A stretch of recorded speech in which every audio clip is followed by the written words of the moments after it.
আমরা একটা কথা বলি না, যে যদি কেউ ক্লাস না করে রেগুলার, তাহলে কিন্তু কি হবে, যে ওই যেগুলো পড়াটা আগে হয়ে যাচ্ছে পর পর, তাহলে সেগুলো জমা হয়ে যাবে লাইব্রেরির নিচে থাকা বইয়ের মতো। তাহলে নিচের বইগুলো কেউ আর খুলে দেখবে না, উপরের বইগুলোই পড়বে। আর উপরের বইগুলো যখন পড়বে তখন ও নিচের পড়াগুলো ভুলে যাবে, বা আগের পড়াগুলো যেভাবে ভুলে যাবে। তাহলে এইভাবে যদি ভুলে যায় তাহলে কিন্তু আর ও রিকভার করতে পারবে না। তার জন্য যেদিনকার যেটা ভিডিও থাকবে সেই দিনই সেটা দেখে নিতে হবে। আজকে যেভাবে শুরু মানে রিভিশন হবে, এর আগেও ক্লাস হয়েছে এই ব্যাপারে, যে পরমাণু, অণু ও রাসায়নিক বিক্রিয়া। রাসায়নিক বিক্রিয়া যেটা আছে সেটা পরে দিন হবে, কারণ আজকের ক্লাসে শুধুমাত্র আলোচনা হবে পরমাণু আর অণু নিয়ে। তাহলে আমরা আগে দেখে নেব যে অণুটা কি। অণু হচ্ছে, দেখো যে অণু হচ্ছে পদার্থের ক্ষুদ্রতম স্বাধীন সত্তা বিশিষ্ট কণ। এখানে দুটো কথা, ক্ষুদ্রতম স্বাধীন সত্তা বিশিষ্ট কণ। এখানে দুটো কথা বলা হলো, একটা ক্ষুদ্রতম আর একটা হচ্ছে স্বাধীন সত্তা বিশিষ্ট। যদি আমি বলতাম যে পদার্থের ক্ষুদ্রতম কণা, তাহলে কিন্তু অণু বোঝাতো না। যদি ক্ষুদ্রতম হতো তাহলে হতো পরমাণু। কিন্তু এখানে যখন বলে দেওয়া হলো যে স্বাধীন সত্তা বিশিষ্ট কণা, তখন সেটাকে প্রকাশ করা হচ্ছে কাকে? অণুকে। কারণ পরমাণু স্বাধীন সত্তা বিশিষ্ট কণা নয়। তারপর হচ্ছে যে পদার্থের ক্ষুদ্রতম স্বাধীন সত্তা বিশিষ্ট কণা, যার মধ্যে পদার্থের সমস্ত গুণ বা ধর্ম বর্তমান থাকে। তাহলে এখানে কি হলো, যে পদার্থের ক্ষুদ্রতম স্বাধীন সত্তা বিশিষ্ট কণা, যার মধ্যে পদার্থের সমস্ত গুণ বা ধর্ম বর্তমান থাকে। যেমন যদি আমরা কি বলি, একটা চকলেটকেই ভাঙতে থাকি, তাহলে ভাঙতে ভাঙতে কি আসবে? একটা কণা আসবে। ওই কণাটার মধ্যে কি থাকবে? চকলেটের সমস্ত ধর্ম আর গুণ বর্তমান থাকবে। কারণ ওই কণাটা খেলেও কি লাগবে? মিষ্টি লাগবে, চকলেট চকলেট ভাব পাবো। তাহলে সেটা হচ্ছে, আবার সেটা কি হবে, স্বাধীনভাবে বিরাজমান থাকবে। যে ওই কণাটা তুমি যদি স্বাধীনভাবে রেখে দাও, তাহলে ও থাকতে পারবে হাতের মধ্যে। তাহলে ক্ষুদ্রতম আছে, আবার স্বাধীন সত্তা বিশিষ্ট কণা। তারপরে পদার্থের সমস্ত গুণ বর্তমান থাকে, যেটা চকলেটের উদাহরণ দিয়ে বলে দিলাম। এরপরে হবে, তাহলে বোঝা গেল অণু যে পদার্থের ক্ষুদ্রতম স্বাধীন সত্তা বিশিষ্ট কণা, যার মধ্যে পদার্থের সমস্ত ধর্ম বা গুণ বর্তমান থাকে, একে বলা হবে অণু। এবার অণু সাধারণত দুই প্রকার, একটা হবে মৌলিক অণু আর একটা হবে যৌগিক অণু।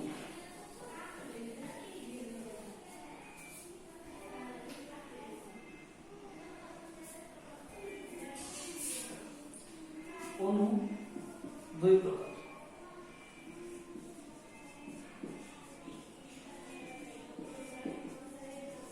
মৌলিক অণু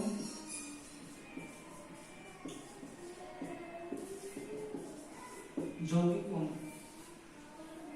তাহলে অণু দুই প্রকার যে হলো, সেটা হচ্ছে দুই প্রকারের, যেটা মৌলিক অণু একটা যৌগিক অণু।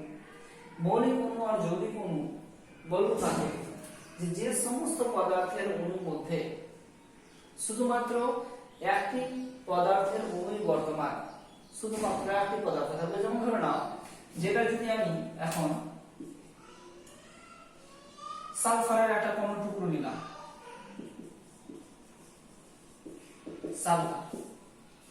সালফারের সেই টুকরোটাকে যদি আমি পরপর ভাঙতে থাকি, তাহলে কি পাবো? সেখান থেকে সালফারই পাবো, অন্য কোনো পদার্থের অণু পাবো না। তাহলে সেটাকে তখন বলা হবে মৌলিক অণু।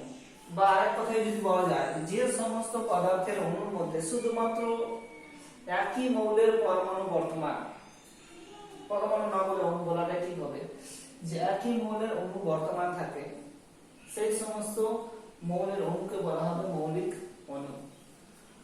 যৌগিক অণু যে সমস্ত অণুতে একাধিক মৌলের অণু বর্তমান, যেমন লবণ যদি নিই তাহলে লবণের মধ্যে কি আছে NaCl, তাহলে সোডিয়ামের অণু আছে, আবার ক্লোরিনের অণু বর্তমান আছে, তাহলে তার জন্য এটাকে বলা হবে যৌগিক অণু। তাছাড়া HCl, অ্যাসিটিক অ্যাসিড C3COOH, তাহলে এখানে একাধিক আছে, কার্বন আছে, হাইড্রোজেন আছে, অক্সিজেন আছে, তাই এদেরকে বলা হবে যৌগিক অণু। এবার অণু যখন হয়ে গেল তখন এবার আসবো পরমাণুতে, যে অণুর মধ্যে কি আছে।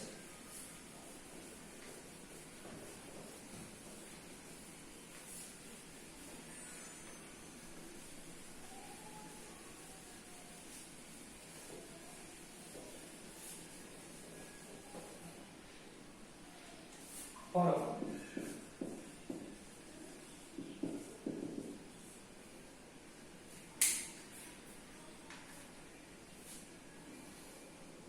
প্রথমত ছিল যে কোনো এক পদার্থের ক্ষুদ্রতম অবিভাজ্য কণা, বিজ্ঞানী ডাল্টনের মতে যে পদার্থের ক্ষুদ্রতম অবিভাজ্য কণা, প্রথমত অবিভাজ্য ছিল, পরবর্তীতে সেটা বিভাজ্য হয়ে যায়, ভেঙে যায়, সেটা আলাদা ব্যাপার। কিন্তু প্রথমে কি ছিল, পদার্থের ক্ষুদ্রতম অবিভাজ্য কণা যেটা স্বাধীনভাবে থাকতে পারে না। পরমাণু স্বাধীনভাবে বিরাজমান নয়, একটা পরমাণু একবারে গঠন হবে না। পরমাণু মিলে কি তৈরি করতে পারবে, অণু তৈরি করতে পারবে, কিন্তু একটা পরমাণু স্বাধীনভাবে থাকতে পারবে না। তাহলে পদার্থের ক্ষুদ্রতম অবিভাজ্য কণা যে স্বাধীনভাবে বিরাজমান নয় তাকে বলা হবে পরমাণু। তাহলে পরমাণু হল, পরবর্তীতে যখন দেখা গেল যে পরমাণুকে ভেঙে এখান থেকে তিন প্রকারের কণা পাওয়া যাচ্ছে। একটা হচ্ছে স্থায়ী কণা,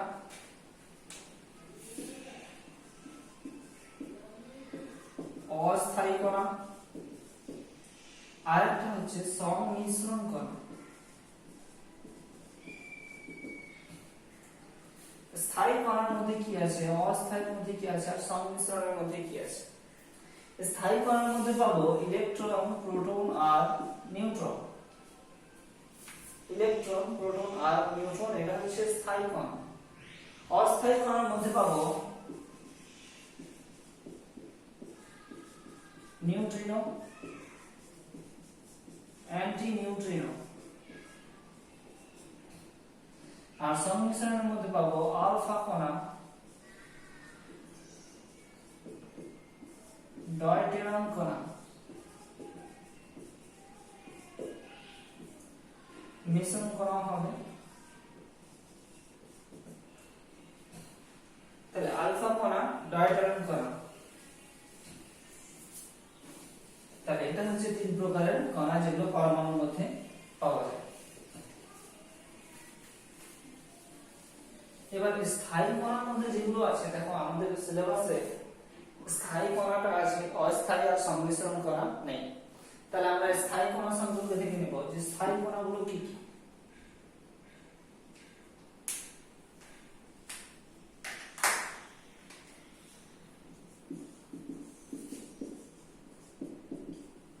স্থায়ী কণা তিনটা বললাম, একটা হচ্ছে ইলেকট্রন, প্রোটন, নিউট্রন।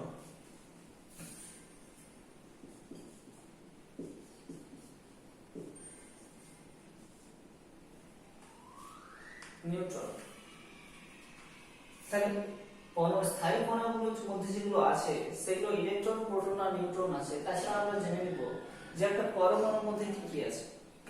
একটা পরমাণুর মধ্যে দুটো স্থান আছে, একটা হচ্ছে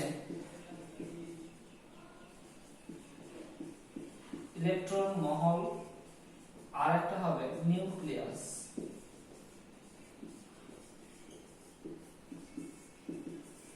এই ইলেকট্রন মহল কি আর নিউক্লিয়াস কি সেটা পরে বলছি, তার মধ্যে বলবো যে এই দুটোর মধ্যে কি কি থাকে।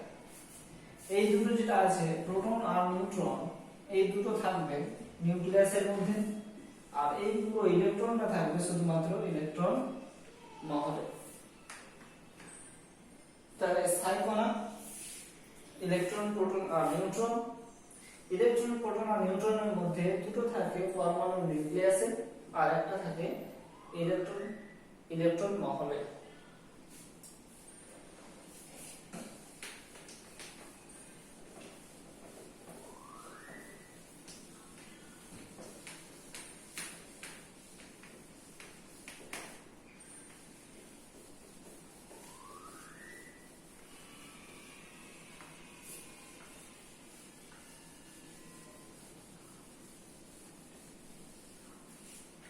এবার হবে ইলেকট্রন, তাহলে কাকে বলবো?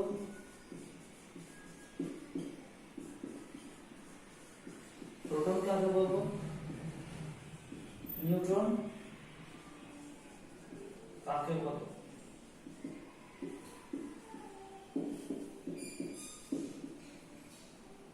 পরমাণু নিউক্লিয়াসের মধ্যে উপস্থিত, পরমাণু নিউক্লিয়াসের ধনাত্মক আধানযুক্ত কণাকে বলা হবে প্রোটন।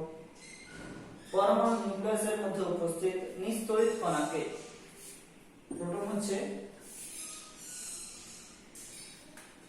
বোঝা যাচ্ছে না,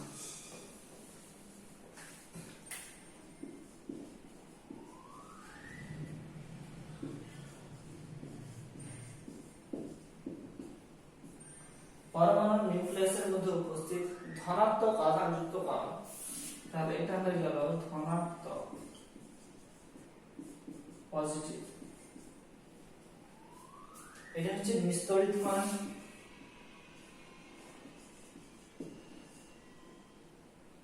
এর আধান নেই। আর এটা হচ্ছে ইলেকট্রন মহলে উপস্থিত ঋণাত্মক আধানযুক্ত কণা।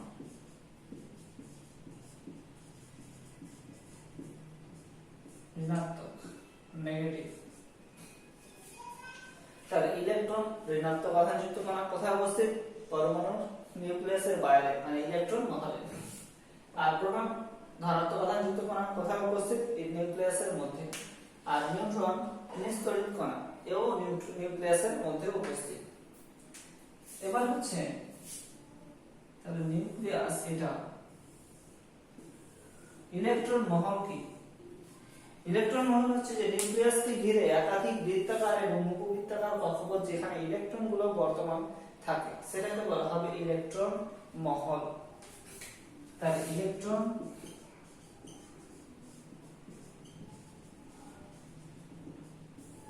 মহল কি বললাম? যে পরমাণু নিউক্লিয়াসের বাইরে, এটা নিউক্লিয়াস যদি হয়,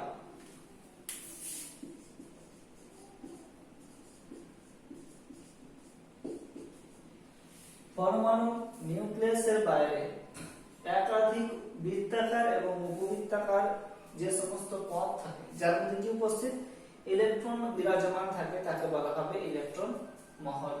তাহলে নিউক্লিয়াস কাকে বলবো? পরমাণুর ক্ষুদ্র পরিসরে, পরমাণুর ক্ষুদ্র পরিসরের মধ্যে উপস্থিত ধনাত্মক তড়িৎগ্রস্ত কণা নিয়ে গঠিত, পরমাণুর ক্ষুদ্র পরিসরে উপস্থিত ধনাত্মক তড়িৎগ্রস্ত কণা নিয়ে গঠিত এবং যার মধ্যে নিউট্রন আর প্রোটন বর্তমান থাকে, তাকে বলা হবে নিউক্লিয়াস। নিউক্লিয়াসের মধ্যে প্রোটন আর নিউট্রন একত্রে থাকে, তার জন্য এদেরকে বলা হবে নিউক্লিয়ন। তাহলে নিউক্লিয়াসের মধ্যে কি থাকে? নিউক্লিয়াসের মধ্যে যে সমস্ত কণাগুলো থাকে প্রোটন আর নিউট্রন, তার জন্য এদেরকে বলা হচ্ছে নিউক্লিয়ন। তাহলে ইলেকট্রন মহলে শুধু জানতে পারলাম যে এখানে কি থাকে, ইলেকট্রন।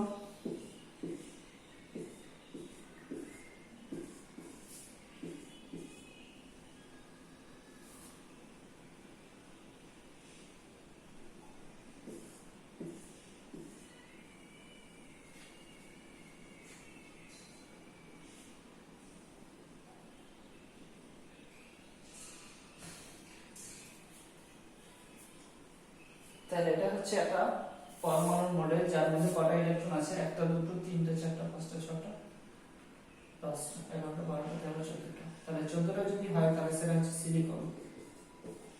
যাই হোক, তাহলে নিউক্লিয়ন কোথায় থাকে? নিউক্লিয়াসের মধ্যে উপস্থিত থাকে। নিউক্লিয়াসের মধ্যে যারা যারা থাকে তার মধ্যে থাকছে একটা ধনাত্মক আধানযুক্ত কণা আর একটা হচ্ছে নিস্তড়িত কণা। তার জন্য নিউক্লিয়াস সর্বদা কি হয়, ধনাত্মক তড়িৎগ্রস্ত কণা হয়। তাহলে নিউক্লিয়াস সবসময় ধনাত্মক, ইলেকট্রন মহল সবসময় ঋণাত্মক। এবার হচ্ছে যে পরমাণু নিউক্লিয়াসের মধ্যে, এবার হচ্ছে যে একটা প্রশ্ন এখান থেকে যে পরমাণুটা নিস্তড়িত হয় কেন? পরমাণু নিস্তড়িত হয় একটাই কারণে, যেটা হচ্ছে যে পরমাণুর ইলেকট্রন মহলে যতগুলো ইলেকট্রন থাকে, পরমাণুর ইলেকট্রন মহলে যতগুলো ইলেকট্রন থাকে নিউক্লিয়াসের মধ্যে ঠিক ততটাই প্রোটন কণা থাকে। তাহলে বাইরে যদি নেগেটিভ হয় আর ভিতরে যদি পজিটিভ হয় তাহলে দুটো কি হবে, পরস্পরের সাথে সমান যদি হয় তাহলে সেটা নিস্তড়িত হবে। তাহলে ইলেকট্রন মহলে যতটা ইলেকট্রন থাকে নিউক্লিয়াসের মধ্যে ঠিক ততটাই প্রোটন কণা থাকে, তার জন্য একটা পরমাণু সবসময় নিস্তড়িত হয়। এবার আরেকটা জিনিস সেটা হচ্ছে যদি আমরা ব্যাস জানতে পারি যে একটা পরমাণুর ব্যাস হচ্ছে 10⁻⁸ সেন্টিমিটার আর একটা নিউক্লিয়াসের ব্যাস হচ্ছে 10⁻13 সেমি, মানে এটা হচ্ছে যে পরমাণুর ব্যাসের 1 লক্ষ ভাগের 1 ভাগ, পরমাণুর ব্যাসের 1 লক্ষ ভাগের 1 ভাগ। তাহলে এই একটা পরমাণু তাহলে 1 লক্ষ ভাগের 1 ভাগ, এটাই যদি একটা পরমাণু হয় তাহলে এর এখানে যদি একটা নিউক্লিয়াস থাকে, এইখানে যেটা দেখতে পাচ্ছি না, তাহলে এটা যদি নিউক্লিয়াস হয় তাহলে এর পুরোটা এরিয়া জুড়ে বর্তমান থাকে কি, ইলেকট্রন থাকে। আর এখানে যতটা ইলেকট্রন থাকবে এর মধ্যে ঠিক ততটাই কি থাকবে, প্রোটন থাকবে। এবার একটা জিনিস যেটা হচ্ছে যে এই ক্ষুদ্র পরিসরে এতটা প্রোটন একসাথে থাকলো কিভাবে? আমরা তো জানি ধনাত্মক ধনাত্মক কি করে, পরস্পরকে বিকর্ষণ করে, আর ঋণাত্মক তো অনেক অনেক জায়গায় জুড়ে আছে, সেটাতে বিকর্ষণ করার কোনো কথাই নেই। তাহলে এতটার মধ্যে যখন একটা ধনাত্মক কণা থাকে, এতটা ধরো যে 13টা আছে, এখানে 14টা আছে, তো তাহলে 14টা ইলেকট্রন আছে, তাহলে এর মধ্যে কতটা আছে, 14টা প্রোটন আছে। তাহলে এর মধ্যে যদি 14টা প্রোটন আছে তাহলে সেটা আসে কিভাবে? এখানে আছে, দেখো যে এখানে একটা যদি প্রোটন হয়, এটা প্রোটন আর এটা হচ্ছে নিস্তড়িত কণা। তাহলে এই নিস্তড়িত কণা মানে নিউট্রন আর এটা প্রোটন পরস্পরের সংস্পর্শে যখন থাকে তখন এদের দুজনের মধ্যে একটা কণার আদান প্রদান ঘটে, যে কণাটার নাম হচ্ছে মেসন কণা। এই মেসন কণার আদান প্রদানের জন্য কি হবে, যে এই প্রোটন আর নিউট্রনের মধ্যে খুব বেশি পরিমাণে আকর্ষণ বল তৈরি হয়, আর এই আকর্ষণ বলটাকে বলা হবে নিউক্লিয় বল। নিউক্লিয় বল। তাহলে পরমাণু নিউক্লিয়াসের মধ্যে ক্ষুদ্র পরিসরে যে এতটা কণা আছে বা এতটা প্রোটন আছে আবার এতটা নিউট্রনও আছে, তাহলে এই যে প্রোটন আর নিউট্রনের মধ্যে কি হয়, যে একটা ক্ষুদ্র কণা, অস্থায়ী বা সংমিশ্রণ কণা যাই বলতে পারো, তাহলে এই যে একটা কণার আদান প্রদান ঘটে বলে কি হয়, যে ও এদের মধ্যে আকর্ষণ বলের মানটা বাড়িয়ে দেয়। আকর্ষণ বলকেই বলা হবে নিউক্লিয় বল। এই আকর্ষণ বল বলা হচ্ছে যে মহাকর্ষ বলের 10⁻30 গুণ বেশি।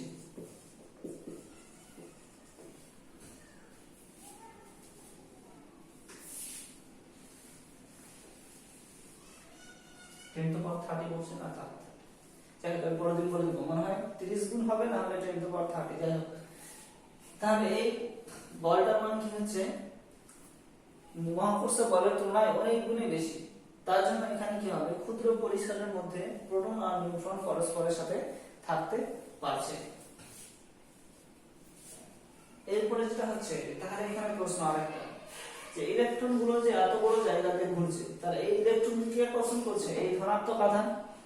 তাহলে ধরো না যে এখানে যেটা ইলেকট্রন আছে, এই যদি আকর্ষণ করে তাহলে এই ইলেকট্রনটা বাইরে ছুটে চলে যাওয়ার কথা, কিন্তু বাইরে যেতে পারছে না, কারণ হচ্ছে ওই ইলেকট্রনটাকে ও নিজের দিকে আকর্ষণ করতে টানছে, নিজের দিকে টেনে আসে। তাহলে সেইটা যে বলটার জন্য টানছে সেই বলটাকে বলা হবে অভিকেন্দ্র বল। কি বলা হবে, অভিকেন্দ্র বল। তাহলে অভিকেন্দ্র বলের জন্য ইলেকট্রন গুলোকে প্রোটন তার নিজের দিকে টেনে আসে, আর এই যে বলের জন্য ইলেকট্রন গুলো তার চারদিকে ঘুরে বেড়াচ্ছে সেটাকে বলা হবে অপকেন্দ্র বল, অপকেন্দ্র বল। এই অপকেন্দ্র বলকে বলা হবে আরেকটা কথায় ভৌতিক বল, কারণ এখানে যে বলটা আছে সেটা আমরা বুঝতে পারছি কিন্তু দেখতে পাচ্ছি না। যেমন যদি আমরা একটা জিনিস করি, যে একটা দড়িতে একটা ইট বেঁধে ঘোরাতে শুরু করি বা কোনো একটা কিছু বেঁধে যদি ঘোরাতে শুরু করি, তাহলে মনে হবে যেন যে ওই যেটা ঘুরছে জিনিসটা, সেই জিনিসটাকে বাইরে থেকে কেউ টানছে। তাহলে বাইরে থেকে কেউ টানছে, তার জন্য সেটাকে বলা হচ্ছে ভৌতিক বল। কে টানছে দেখতে পাচ্ছি না, কিন্তু মনে হচ্ছে কেউ টানছে, তার জন্য এটাকে বলা হচ্ছে ভৌতিক বল বা সিউডো ফোর্স। তাহলে অপকেন্দ্র বল হলো, অভিকেন্দ্র বল হলো, নিউক্লিয় বল হলো, ব্যাস গুলো হলো যে 1 লক্ষ ভাগের 1 ভাগ হচ্ছে নিউক্লিয়াসের ব্যাস। এরপরে হবে তাহলে এই ইলেকট্রন, প্রোটন আর নিউট্রন কে কে আবিষ্কার করে? তাহলে ইলেকট্রন আবিষ্কার করে বিজ্ঞানী জে থমসন, প্রোটন আবিষ্কার করে বিজ্ঞানী রাদারফোর্ড, আর নিউট্রন আবিষ্কার করে বিজ্ঞানী স্যালি। তাহলে এর ভর, আধানের প্রকৃতি, কি কি আবিষ্কার করেন, এই সমস্ত ঘটনাগুলো কিন্তু এর আগের ভিডিওটাতে ভালো করে বলা আছে। সেটার লিংকটা আমি দিয়ে দিব ডেসক্রিপশনে, তোমরা দেখে নেবে। তাহলে কি হলো, এখানে হলো পরমাণু, পরমাণুর নিউক্লিয়াস, অণু সম্পর্কিত অনেক কিছু।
এখন যেটা হবে অল্প করে, পরমাণু ক্রমাঙ্ক কাকে বলে? 2 ভর সংখ্যা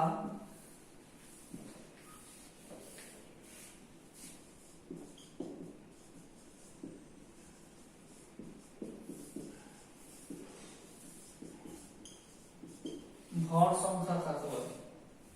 তাহলে পরমাণু ক্রমাঙ্ক কাকে বলা হবে? পরমাণু ক্রমাঙ্ক বলা হবে যে একটা পরমাণুর নিউক্লিয়াস, একটা পরমাণু নিউক্লিয়াসে যতটা সংখ্যক প্রোটন কণা থাকে, একটা পরমাণু নিউক্লিয়াস আছে, ধরো আমি যে একটা পরমাণু নিলাম, সাধারণভাবে যদি বলি, তাহলে অক্সিজেন,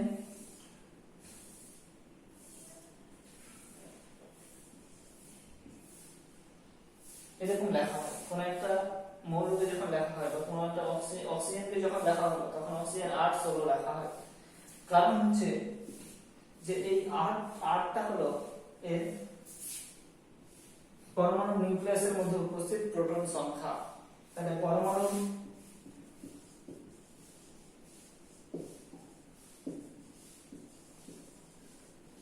নিউক্লিয়াসে উপস্থিত প্রোটন সংখ্যা, আর এই পরমাণু নিউক্লিয়াসের মধ্যে উপস্থিত প্রোটন সংখ্যাকেই বলা হবে পরমাণু ক্রমাঙ্ক।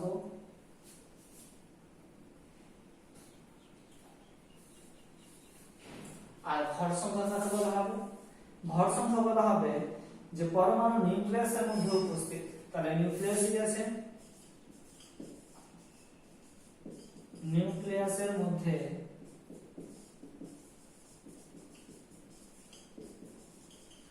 উপস্থিত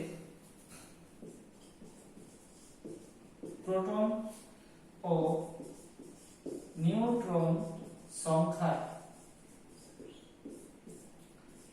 সমষ্টিকে বলা হবে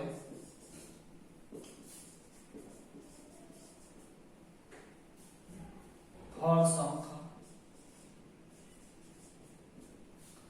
তাহলে এখানে কি হলো, এটা হলো তখন ভর সংখ্যা। এখানে 16 নাম্বারটা হচ্ছে ভর সংখ্যা। তাহলে এখান থেকে যদি আমি বলি যে দেওয়া আছে একটা প্রশ্ন ছিল এরকম যে ইউরেনিয়াম 238 তাহলে এর প্রোটন সংখ্যা কোনটা ছিল, এটা যেটা প্রোটন সংখ্যা হবে ঠিক সেটাই হবে তার ইলেকট্রন সংখ্যা। যদি বলা হয় তাহলে এটাই প্রোটন এটাই ইলেকট্রন, কিন্তু যদি বলা হয় যে নিউট্রন সংখ্যা কত, তাহলে নিউট্রন সংখ্যা হবে 238 মাইনাস 92, তাহলে এটা হয়ে যেত 146। এই ক্ষেত্রেও হবে যে প্রোটন 8 ইলেকট্রন 8, কিন্তু হচ্ছে নিউট্রন হবে 16 মাইনাস 8, তাহলে এটা 8 হলো, তাহলে 8 8 8। তাহলে বিভিন্ন ক্ষেত্রে বিভিন্ন রকম হবে। যেমন ক্লোরিনের কি আছে 17 আর 35, তাহলে এর 17 ইলেকট্রন 17 প্রোটন, কিন্তু 18টা হচ্ছে নিউট্রন। সোডিয়াম 23 11, তাহলে সোডিয়ামের ক্ষেত্রে কত হবে 11 ইলেকট্রন 11 প্রোটন, কিন্তু 12টা হবে নিউট্রন। তাহলে এগুলো বের করা শিখতে হবে, বের করতে হবে। আজকে যা যা পড়ালাম সেই সমস্ত আগের ভিডিওটাতে যেভাবে প্রশ্নগুলো ছিল সেইভাবে প্রশ্নটা উত্তর করে আমাকে আবার পাঠাবে। 2-3 জন আছে যারা খুব ভালো রেসপন্স দেয় ভিডিওটার প্রতি, অ্যানসার করেও পাঠায়, কিন্তু বেশিরভাগ জনই কিন্তু অ্যানসার করে পাঠায় না। তার জন্য ওটাই বললাম যে যদি তোমরা না করো তাহলে কি হবে, ওই জিনিসগুলো জমতে শুরু করবে আর পরবর্তীতে মাথা ব্যথা হয়ে যাবে সেগুলো নিয়ে যে স্যার বলেছিল কিন্তু আমরা করিনি। আজকের ভিডিও এতটাই।